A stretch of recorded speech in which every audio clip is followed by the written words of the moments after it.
now. Good morning, everyone, and thank you for joining the Clallam EDC Coffee Chat. Coffee with Colleen. We appreciate you joining us, and this will be an interesting session, I believe. Our friend and our lobbyist for the North Olympic Legislative Alliance, Josh Weiss, is going to join us. And just a little bit about NOLA. It's a combination of it's a combination of business interests, public interest, and nonprofits that all vote on the steering committee between Clallam and Jefferson counties. So with that, I just ask you to keep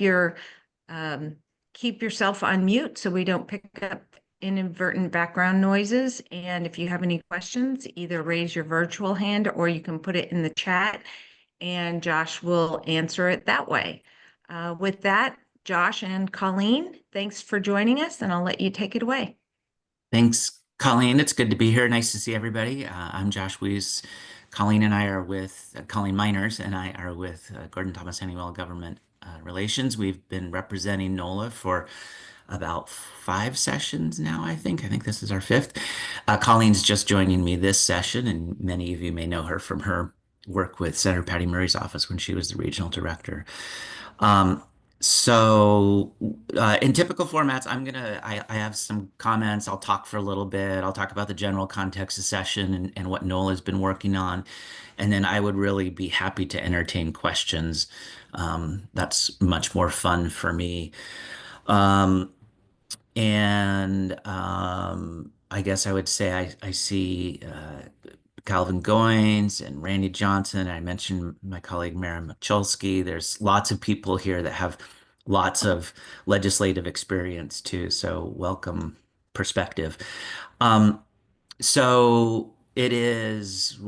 just about 3 weeks into the beginning of the legislative session for 2025. It's the long session, 105 days. We should be done by the end of April.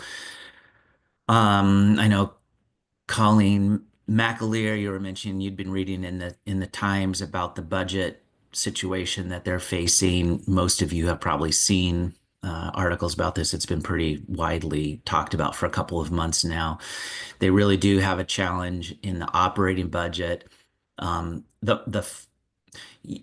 fundamental problem there, you're getting sort of 2 perspectives on what the problem is, but I think there is a basic agreement or understanding that essentially the legislature in the last couple of bienniums has been assuming that revenue would grow faster than it actually has in the last year and faster than it's projected to for the coming 4 years, which is what they're required to look at by law for their budget outlook.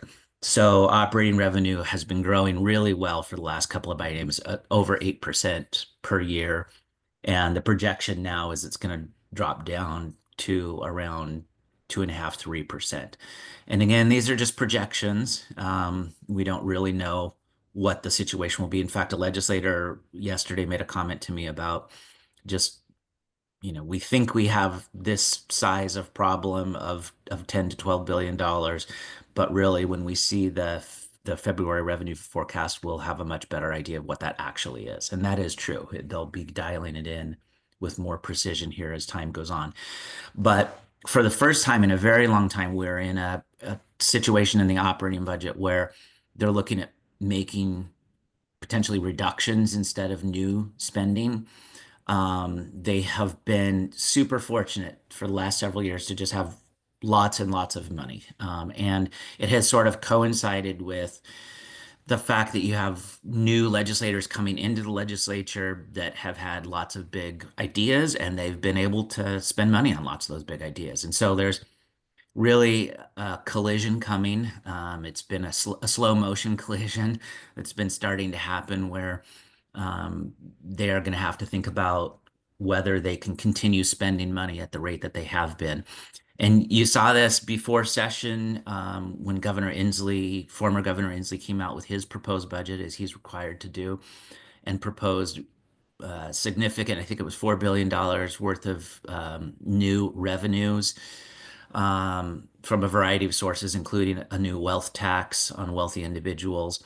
And then just a few weeks later, you saw incoming Governor Ferguson propose an approach that did not rely on new revenue and instead was based on reductions in state agency spending. Um, and I'll talk a little bit about the dynamic that that's set up in the legislature, which is fascinating for geeks like me. Um, but a lot of I guess I kind of said this before, the new legislators that have come in the last several years, that have come in this last election, really don't have any experience with how to deal with a declining revenue base. So I think it's going to be very difficult for the very strong majority, I think, to temper those expectations. And they've been doing that from the very start of session. The capital budget is in better shape than the operating budget. The capital budget is primarily funded by bonds, though there are some cash accounts, some cash sources that go into the capital budget as well. But since the bonds that the state puts out in finances are paid for out of the operating budget, when your operating budget gets smaller, your bond or your capital budget gets smaller as well, your bond capacity gets smaller. Having said that, the projection is that they have about $5 billion in bond capacity, which is slightly smaller, but a um, fairly typical capital budget. So we do think there will be expenditures in infrastructure, state facilities, and local projects that get funded out of the capital budget, parks and water and sewer and those types of things. Um, the transportation budget, which is the third budget the legislature has in front of them, is really actually probably in the worst shape. Unlike the operating budget, which has what I would consider, and people will debate this, but this is just how I would characterize it, as a kind of just misalignment between spending desires and revenues. The revenues are still growing, they're still coming in at a reasonable rate. They just need to sort of tune up their spending to align better with their revenues. Transportation budget has a declining revenue source. And I've probably talked about this with this group before, but gas tax is the primary funding source for the state transportation budget. And in the transportation budget, they fund both operations of Department of Licensing, Department of Transportation, State Patrol. So it's operating, but it's also a capital budget for any sort of transportation infrastructure projects. The gas tax is declining. There is just less money for particularly new infrastructure projects. And you've had WashDOT for the last several years really emphasizing that there's not been enough expenditure over the last many years for just basic maintenance of state roads and highways. And so they've been really pushing for increased spending, not on new projects, but on just taking care of what we've got. We also have a multi-billion-dollar court requirement to replace culverts that the state is working on, but is still a significant expenditure. Um, and they just do have this fundamental structural problem in the transportation budget. So there are conversations going on around how do they fix that structural problem. The Transportation Commission, I want to say for the last 6 years, probably has been studying and talking to the public and looking at how to do a mileage charge as a replacement for the gas tax or a supplement to the gas tax. And that is, would be the idea is a revenue source that is better aligned with the fact that people are driving more hybrid and more electric cars and reliant less on gas. And that's the direction our state is going from a policy perspective. Um, there's also So, discussion. but Josh, it would be in addition to a gas tax? That seems like you would be double taxing people that don't have hybrids um, or electric vehicles. Yeah, well, so the bills that have been put out there have talked about it being as a pilot on electric vehicles only.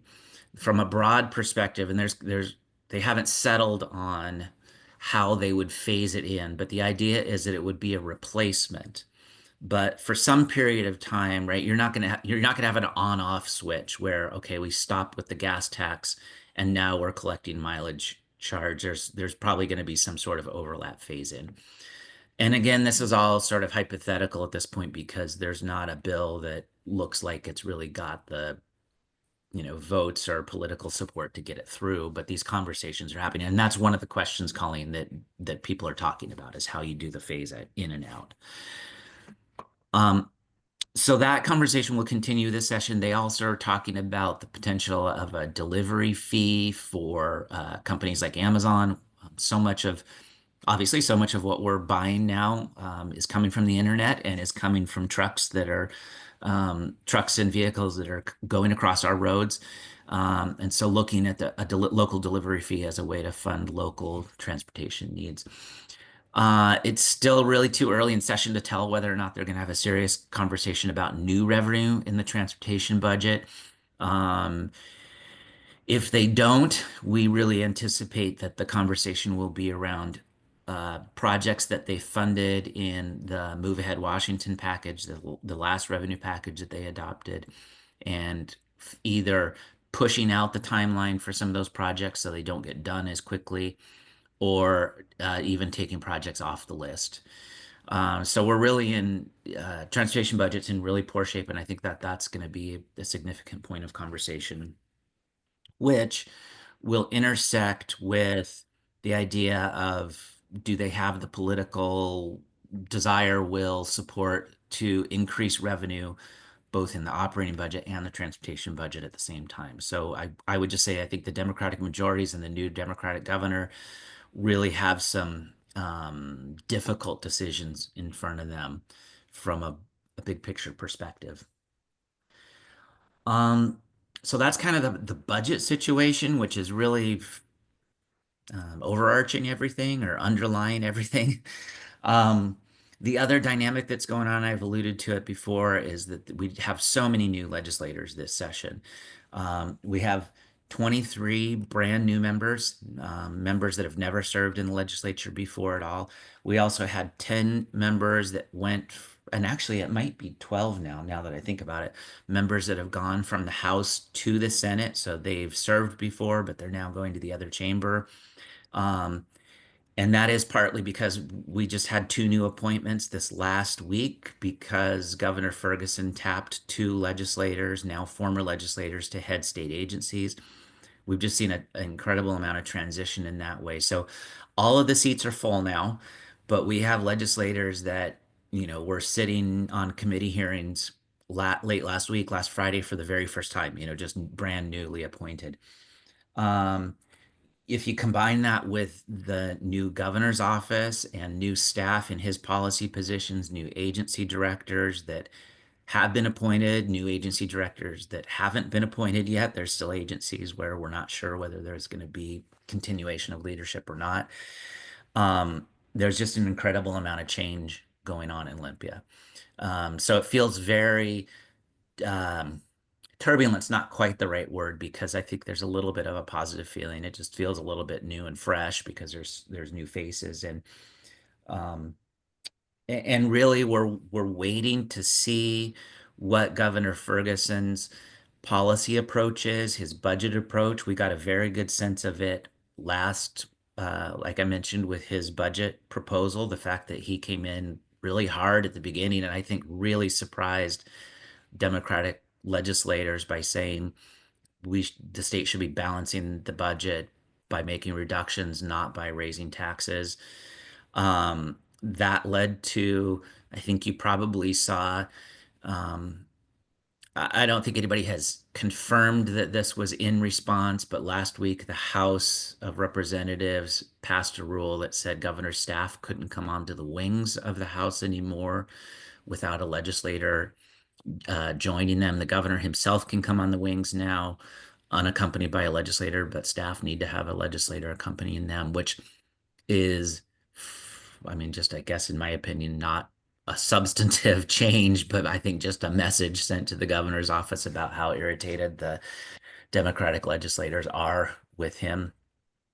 It's been fascinating to see. If you get our NOLA report, we included links to the press conferences last week from the two conferences. The way that Republicans in the House and the Senate have really rallied around the idea that the governor wants to work from a position of fiscal restraint. Um, they're just loving that, and I think trying to um, emphasize that whenever they get a chance. And again, legislative Democrats are pretty irritated by it. Um, let's see. So I guess that my main point there was just we're still waiting to see exactly what this governor's emphasis is. And so far it's been a bit of a surprise. Oh, the other point I wanted to make was, and we talked about this before, and I'm sure you're aware of it, but it is significant that the Democrats did pick up in last November's elections a new seat in the House and one additional seat in the Senate. Neither of those individual legislators that came in are particularly liberal, even though they're Democrats. But I would say with Senator Van de Weg leaving the Senate, with Senator Mullet leaving the Senate, he ran for governor unsuccessfully. Those were both very moderate Democrats. The Senate Democratic Caucus has taken a couple steps just by personality, not even necessarily counting the numbers, by personality to the left. Um, the House Democrats continue to be, um, very left-leaning. That trend continues. The other dynamic that was, I think, a surprise to most of us was at the end of last week, the House Republicans changed, or sorry, House Democrats changed the rules for how to cut off debate. One of the few tools that the minority has is the ability to talk for as long as possible to slow things down and basically gum up the works. We saw this happen last year several times where they worked, into the early hours of the morning on controversial bills because the rules allowed the minority party to speak for up to 3 minutes towards the end of session, up to 10 minutes during the regular session, on every single amendment and then on final passage of every bill. So, you could drag out a bill for half a day, if not longer, just through this tactic. So the House Democrats um, passed a rule that now says that a simple majority of the chamber can end debate and call the question of voting on whatever the particular issue is in front of them.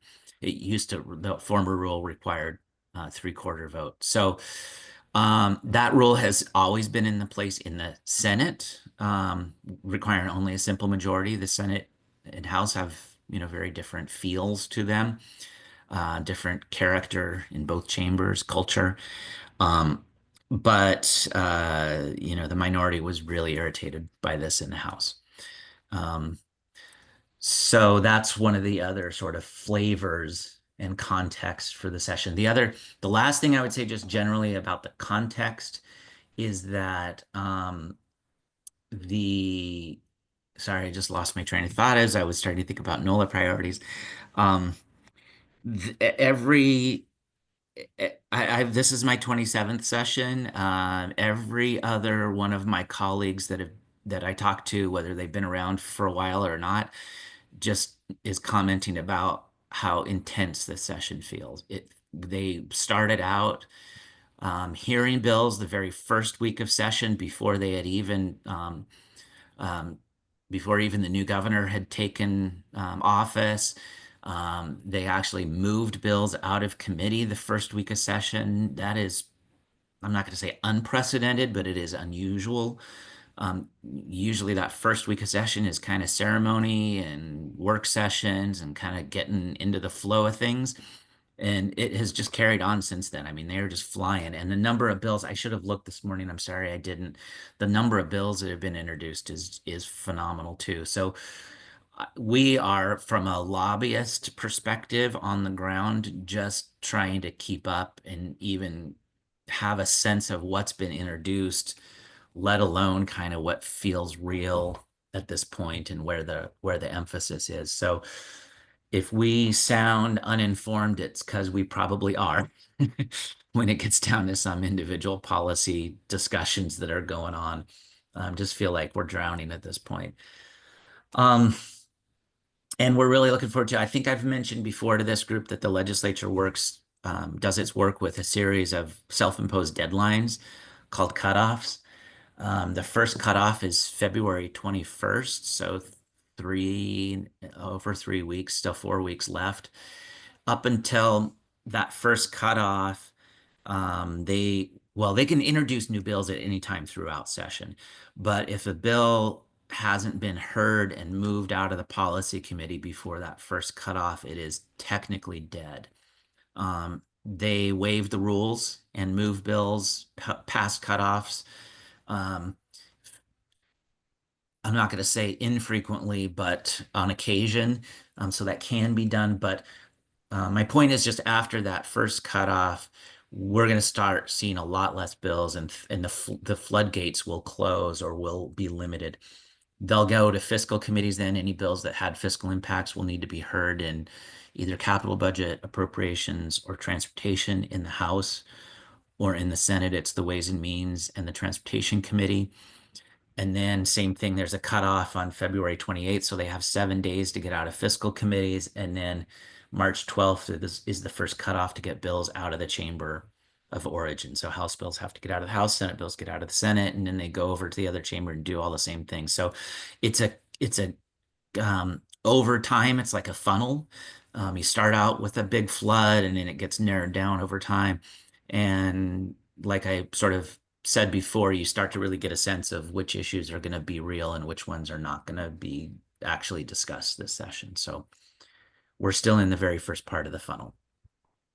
And to add a little bit of context there, we did hear last week that the fiscal committees are tired of being the bad guys. I don't know if you were in that meeting, Josh, or if it was with Hannah, but I heard from leadership that they are asking committees to be the ones to be judicious in the fiscal notes associated with their bills before passing them out of committee, and that you're going to see the fiscal committee is really putting some pressure on those committees on not leaving it to them to kill the bills like they have in prior years.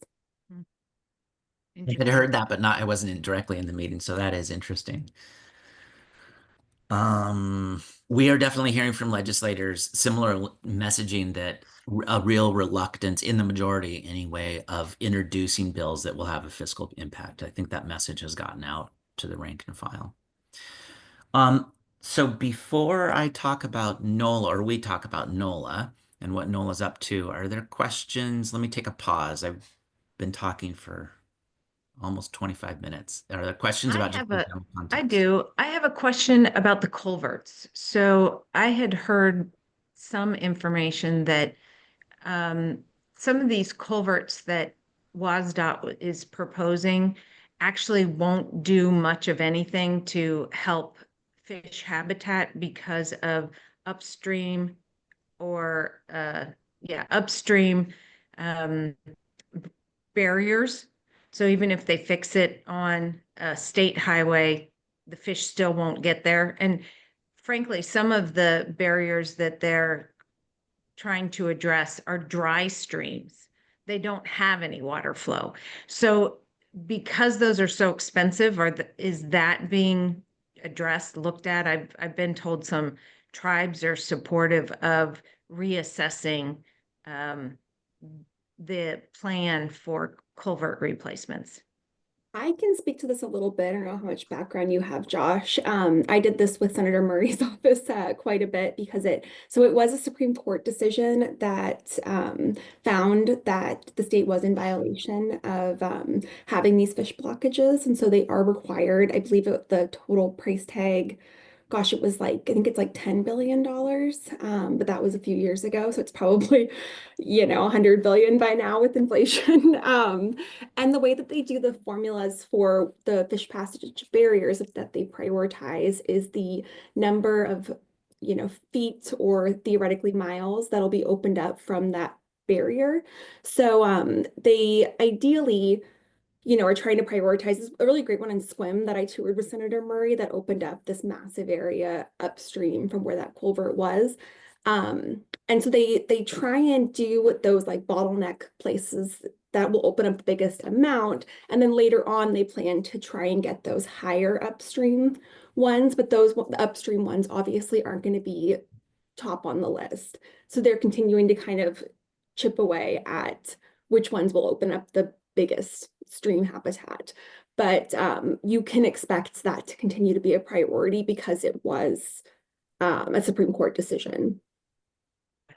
That's Thanks. great, Colleen. Thank you. The local governments have been raising this issue for years now about the fact that you've got downstream local culverts, right, that are still going to be blocking, even though WashDOT has spent millions and millions of dollars on some of the more expensive upstream ones.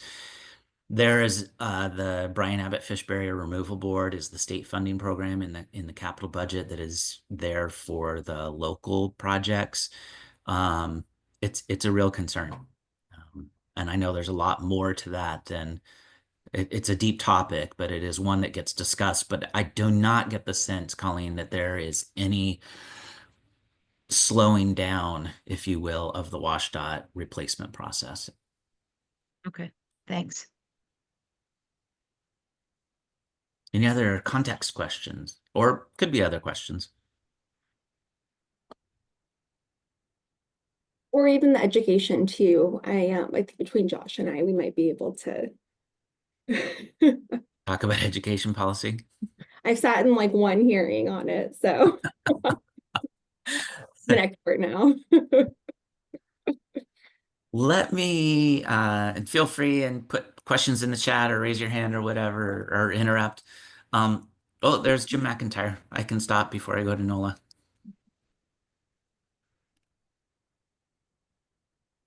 She knows me too well, unfortunately.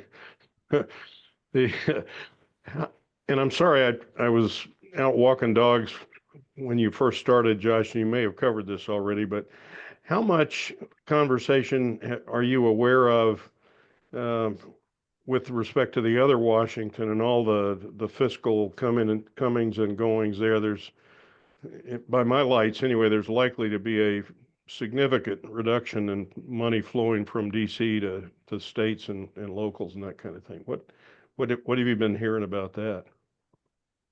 Only generalities. I mean, I think it got real yesterday, right?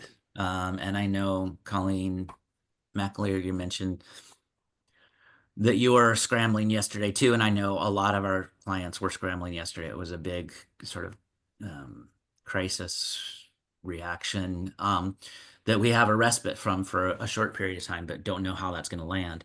I think the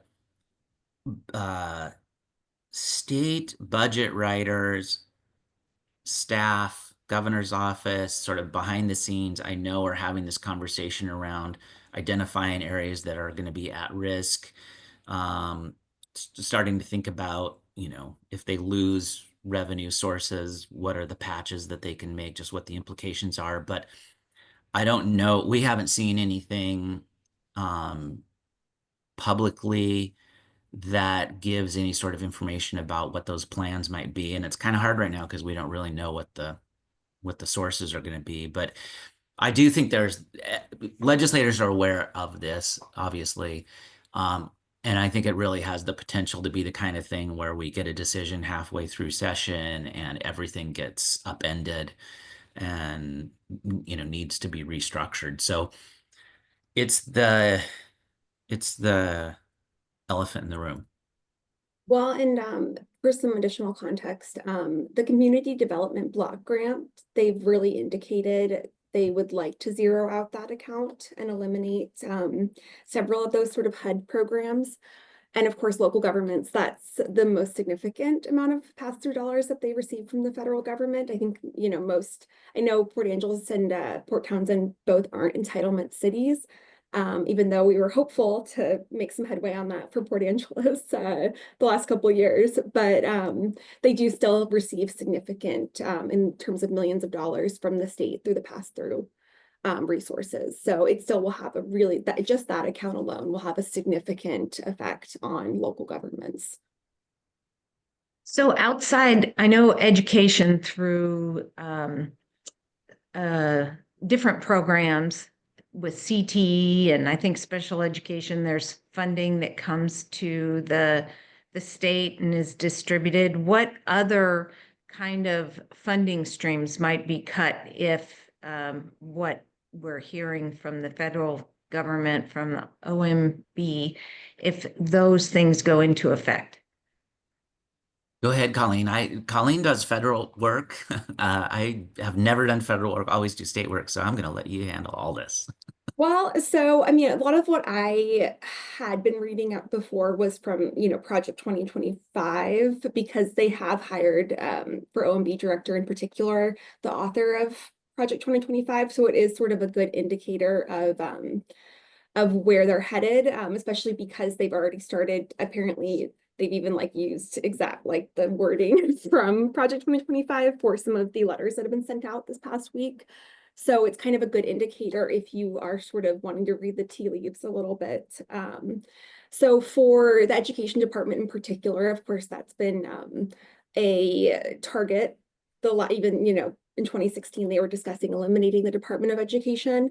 It's looking like this time around, it might actually start moving more rapidly in that direction.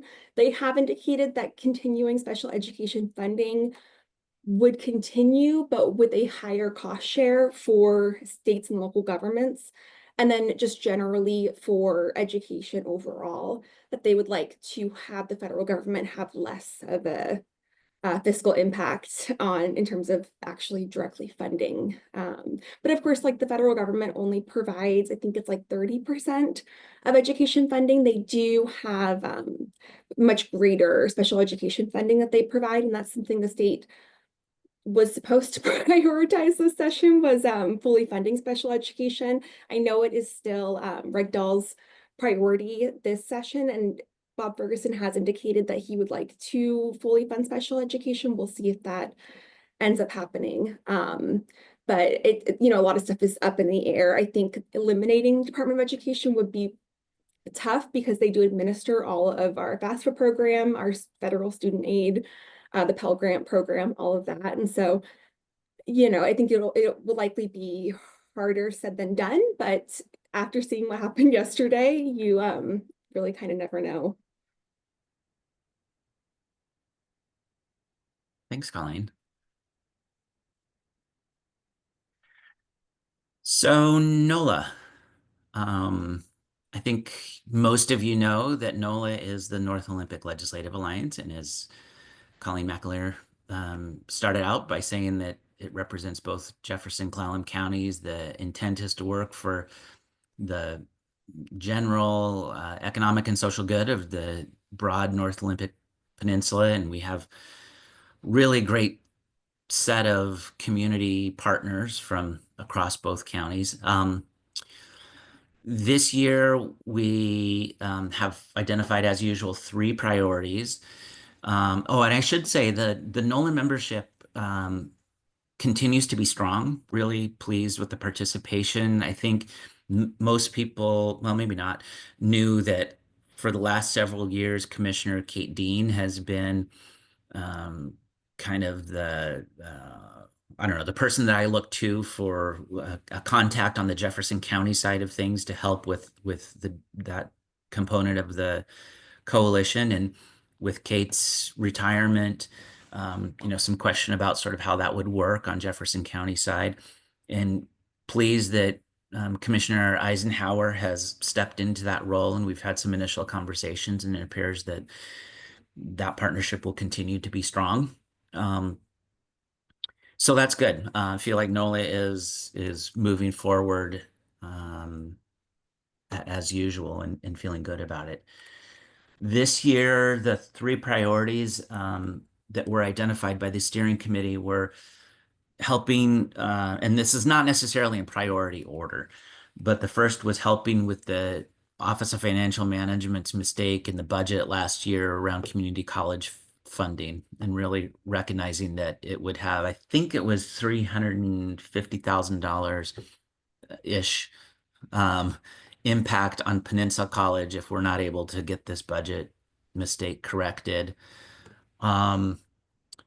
Colleen Miners and I have been talking with representatives of the broader technical and community college community.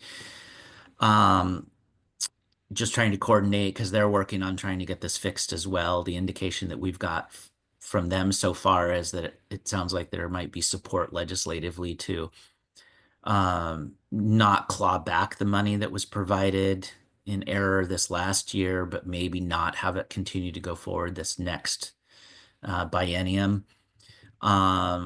This is one of those issues I think that will be really closely tied to the final budget. And, you know, as we just mentioned, with all the federal uncertainty, not really sure how that's going to turn out. But we have, Colleen and I have met with all three of the legislators from the 24th district at the beginning of session about all of NOLA's priorities.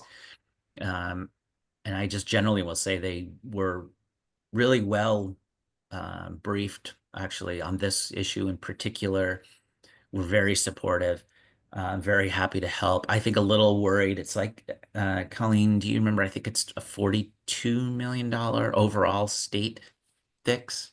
Yeah, it's pretty significant. And we did hear from the technical community and technical college folks that it wasn't even, you know, the governor's office or budget writers that discovered the shortfall. It was a random budget, you know, lower level person who happened across the numbers didn't match up. And so it was a very kind of crazy to imagine sort of error that they really didn't take much accountability for. They acknowledged that it was their fault, then said, too bad, give us the money back. And we aren't going to provide this money that we had given you a budget for, because they're the ones who create the budgets, not the community and technical colleges. And so, and then some additional context for Peninsula College is that they didn't hire additional positions that they can just eliminate.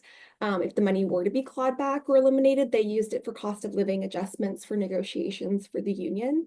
And so, you know, once you sign that contract, you can't go back and say, hey, sorry, our budgets were incorrect, give us that money back. So it will likely result in position elimination or programs being scaled back. So it's really particularly tough for Peninsula College.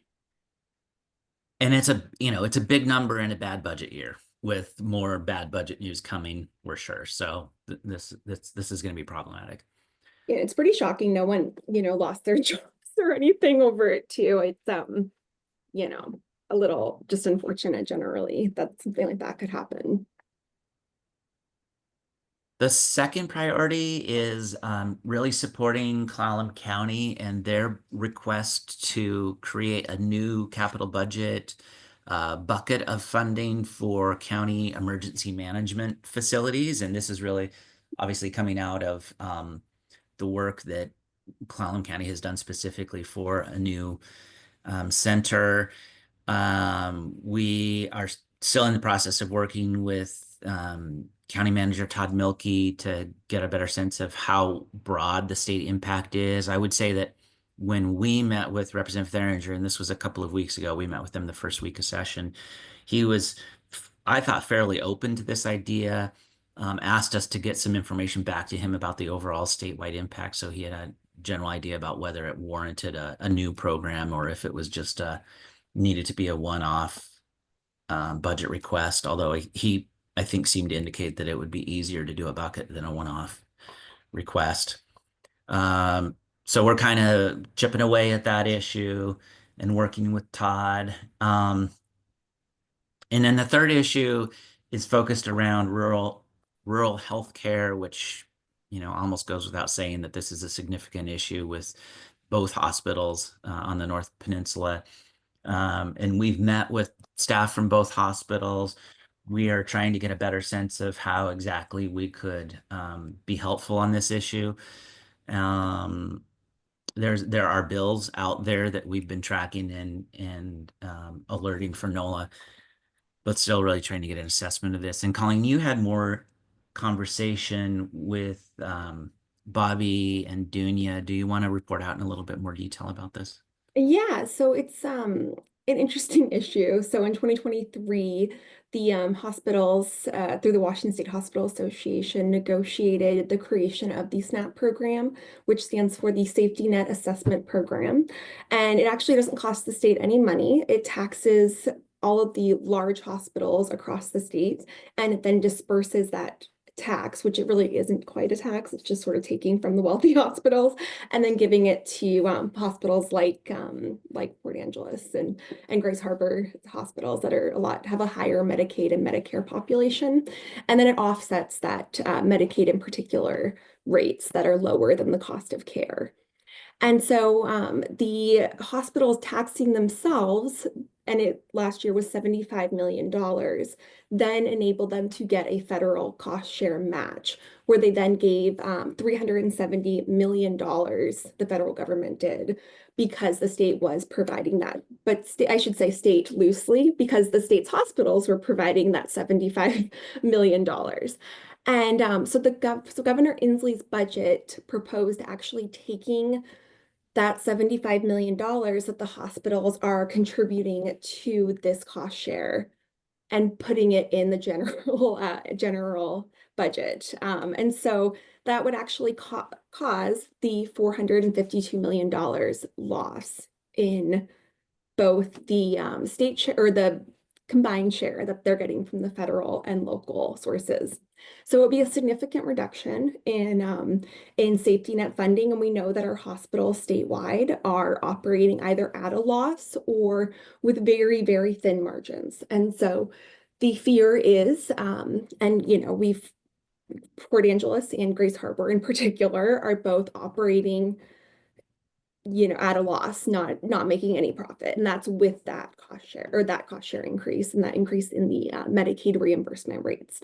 So I did talk last week with some of the governor's staff, and this is prior to yesterday's announcement, but Governor Ferguson's office is wanting to prioritize any sort of funding that has a federal dollar match or federal dollars coming in for that reimbursement rate or cost share.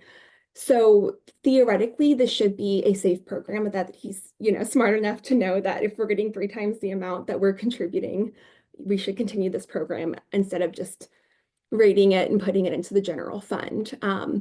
But, you know, with the current federal outlook, hopefully that will continue to be the case and they don't try and reallocate funding in anticipation of severe federal funding cuts. So for right now, it's looking better than it was. We're still waiting on Ferguson's budget and to see some of those projections on where he's going to start actually reallocating that funding and scaling things back. And there actually are some proposals in the healthcare committee. One of them is to increase the Medicaid reimbursement rates closer to where Medicaid's reimbursement rates are. It's sort of in the weeds. I'm sure a lot of you guys have been following, you know, how low the Medicaid rates are. They haven't been increased in 30 years. So it's pretty significant for hospitals to help cover that cost and even for local care providers. And that's sort of also what's contributed to that sort of consolidation of care in areas like the Olympic Peninsula, where you have less providers and higher Medicaid rates. Awesome. Thanks, Colleen. I see a question in the chat from Paul.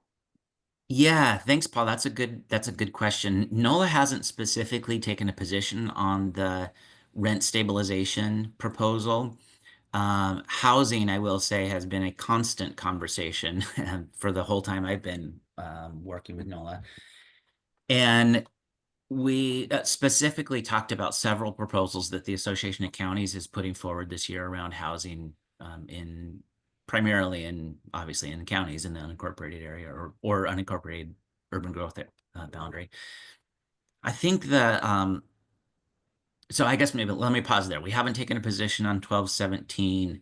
My sense from the group is that it would be I'm not sure that the steering committee would be in agreement on that policy. And what is House Bill 1217, Josh? It is the bill that puts a limit. It's the Improving Housing Stability for Tenants Subject to the Residential Landlord Tenant Act and the Manufactured Mobile Home Landlord Tenant Act by limiting rent and fee increases, requiring notice of free increases, limiting fees and deposits, and establishing a landlord resource center and associated services. And just for some background as well, I ran into Lindsay, who's on the on the Port Angeles City Council at that hearing, and he ended up testifying on behalf of the city of Port Angeles in support of that bill, in particular because of the mobile home parks that have been affected. Oh, there's Lindsay. So he actually can speak to what he shared, because I know Port Angeles and Colleen County in particular has seen a sort of history of these private equity groups and wealthier corporations purchasing land of mobile home parks in particular, and then raising the rents on those mobile home owners who rent or lease the land, and then in hopes of evicting them and being able to sell the land at higher rates for developers. Yeah, I'll just add the bill primarily limits rent increases to 7% per year. That's below the average for Washington State. I think really the only place where we've seen year over year over 7% is studio apartments in King County. For us, like Colleen mentioned, we've seen landlords in Clallam County almost triple the rent on some people. It's often used as a way to get rid of a tenant who hasn't done anything wrong, but the landlords decided they're going to get rid of that tenant. So it's something that the City of Port Angeles has in our legislative priorities, because we endorse the priorities of the Washington Low-Income Housing Alliance. Thanks. If I remember correctly, Lindsay, the city of Sequim did some kind of overlay for their mobile home parks where the zoning was only able to be used for mobile home parks. Is that something that the city of Port Angeles has considered? We're in the middle of the comprehensive plan, and we just had a whole discussion yesterday of our zoning map and our future land use. I don't think we've had a conversation about that. I will say this issue is more than just mobile home parks. You know, some of the most egregious rent examples and the speculative buying is happening on mobile home parks, but it's happening all over our district. So it's important that all tenants are protected. It's about a third of our residents that we're talking about. And for some additional just sort of background, Lindsay met my colleague, Amina, who lives in Tacoma, and she rents a 1-bedroom apartment in downtown Tacoma. And her rent is $4,100 a month. And that's for a 1-bedroom, I think it's like 700 square feet apartment. And I, own my home that I luckily am very fortunate to have bought in January of 2017. And my mortgage is, $1,500 for 3 times the size of what her apartment is. So it is pretty just outrageous what the rents in particular prices in some of the urban I-5 areas are in the state. All the housing continues to be a huge topic of discussion for the legislature. And the rent stabilization is one component of it that's pretty controversial. The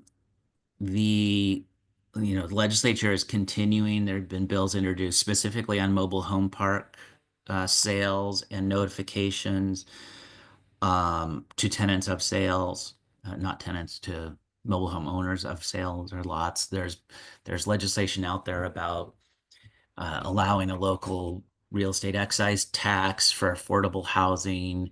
There's legislation, continues to be a lot of zoning legislation requiring cities and counties to allow basically step housing, residential housing, or shelters in any zone where housing's allowed. I think the ADUs, the particular one that really will impact Clallam County in particular, they had some restrictions on some of those. That's one of the WASAC priorities, is allowing some of those larger lots to allow accessory dwelling units that are detached from the main house, which will hopefully make a pretty decent sized dent. Of course, there's a lot of folks who are aging and would like to age in place in more rural areas of the state, and would like to have family live nearby on their lots, so that currently in state law are restricted. Yeah, I'd put this like common sense.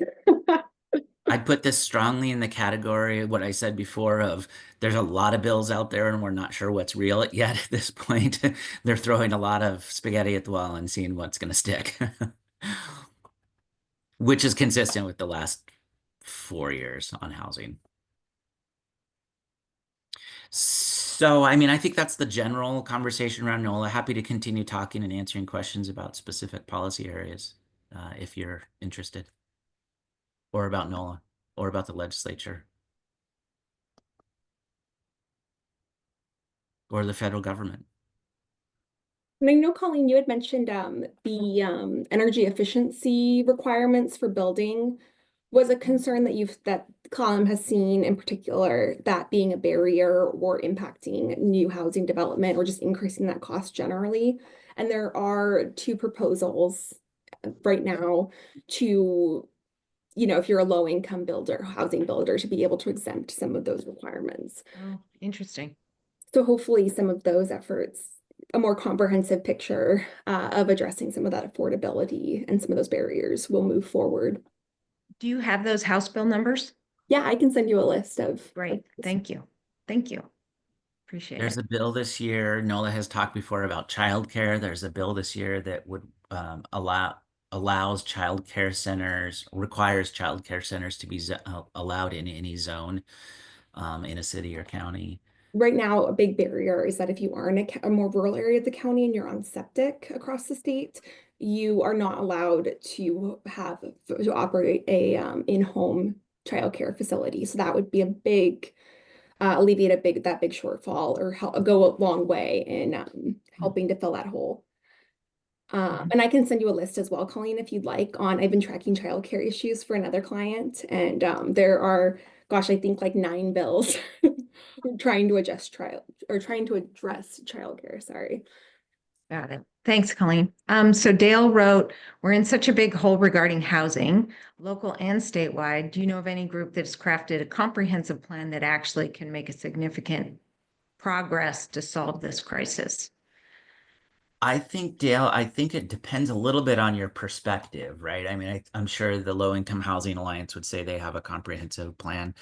But the thing that really popped to my mind was the Lieutenant Governor, Denny Heck, has put out, and I was going to see if I could find a link to it right now, has put out, I think, more than one, but I know just at the end of last year put out a new sort of strategy document. He's really spent a lot of time on these issues and has put out a couple of different reports about what needs to be done next. And I think it is fairly comprehensive, maybe a little bit more global than some of the narrower policy views that some of the other groups have that are a little bit more specific. Thank you, Colleen. I don't know if this is the most recent one, but I knew you would get to it before me. There are, having worked more in the federal space, I just personally am a little bit surprised at how restricted the conversation continues to be in the legislature. I was sharing this with Josh, but I think it's a little surprising that since it is at a crisis level and we have discussed it as a crisis, that there isn't a more crisis level conversation at just getting houses built and responding in that way to just provide housing generally. But there still really is that conversation kind of just really chipping away very slowly. And so I think if folks are interested in engaging with their legislators on that issue in particular, that would be really helpful, because it does sort of seem like we are several years away from being able to address it properly. I put in the link to, there's he did do one at the end of last year specifically titled proposed action plan to Governor-elect Ferguson. And Governor Ferguson, in his inaugural comments, referenced this and said he was supportive and was interested in taking action on it. So I'm sure there's other stuff out there, but that's the most probably comprehensive. For other NOLA conversations, I know there's a bill out there. We've talked about the wildland urban interface, and there was a fixed bill on that last year. There's a new bill out that would allow the State Building Code Council to apply the entire urban interface code.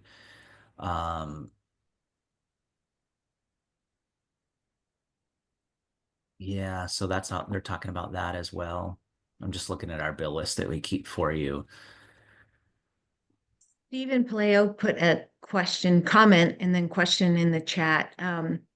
So the question at the end is, do you or the state have any thoughts about the balancing of affordable housing across cities within the same county? So we've got quite a bit of building going on in Sequim, and then not as much as Port Angeles, though Port Angeles has really done a lot to incentivize more affordable housing, but that's meant a 50% drop in single family building permits. So have you heard anything about that? I have not. I haven't from the legislative proposal. I guess my sense is that that's supposed to be happening through the OFM population allocations through the comprehensive planning process, but I don't know if there's been discussion about tuning that up and trying to make it work better. I would also guess that part of the issue in Swim in particular is that Swim is able to build new homes. And last time I looked, I think it was most of the homes are selling and being priced at around $1 million or 800,000 or even 500 and up. Yeah. It's like just pretty, I was looking just personally because my husband's getting out of the military and we were looking at different places to move. And it is quite out. And I personally think it's pretty outrageous the price that homes in Swim are going. It's typically just retirees that are moving up from other areas of the country. And it's really that sort of market dynamic. And we're seeing that in Pierce County too, where even out in the rural areas of the county, the only new homes they're building are 900,000 to over $1 million. And so developers are able to squeeze out as much money as they can get, and they're moving to those markets that they are unfortunately able to get. I feel like at some point we should be able to stop selling homes for over $1 million. Well, at our Housing Solutions Committee, we had a presentation completed by a developer that went through, if I were to do a fourplex, here are my costs. And if I were to rent that out, I can't cover my mortgage.